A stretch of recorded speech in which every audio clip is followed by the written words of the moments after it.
The citizen hearing on disclosure was a great success. It was webcast to the world, it was filmed, and we have 30 hours of testimony. Now, what we're going to do next is we're going to take all this to Capitol Hill. We've created a section on the website where people can get involved in a congressional hearing initiative.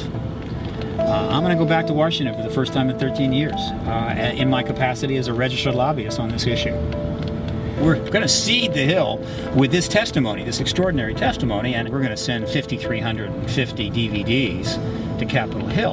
And what they're going to watch is this extraordinary testimony being presented to these former members of Congress, and these members of Congress getting really seriously interested.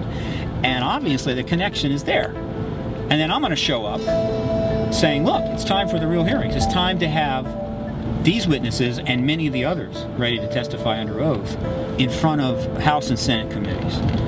And it's a compelling argument.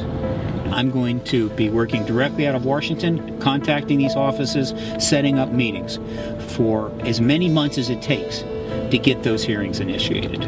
Once those hearings begin, the truth embargo is pretty much finished. Either Obama or another head of state will finally go in front of their people and say, look, you're not alone in the universe.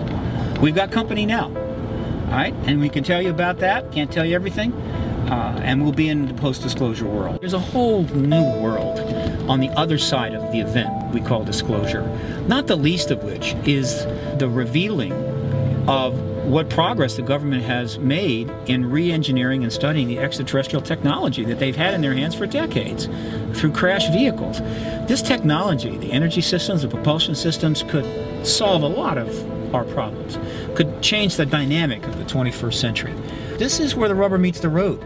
This is the kind of stuff that will change people's lives, that will, you know, drop the price of energy possibly by 95%, putting trillions of dollars back into the public domain to be used for other things. Phasing out of fossil fuel as the principal energy source, which allows us to clean up the environment in ways we can only dream of. That's why we need people to get involved now. Anybody that has been aware of this issue, that wants the truth out to the American people, but have been sort of on the fence of whether they want to get involved, now is the time to get on board.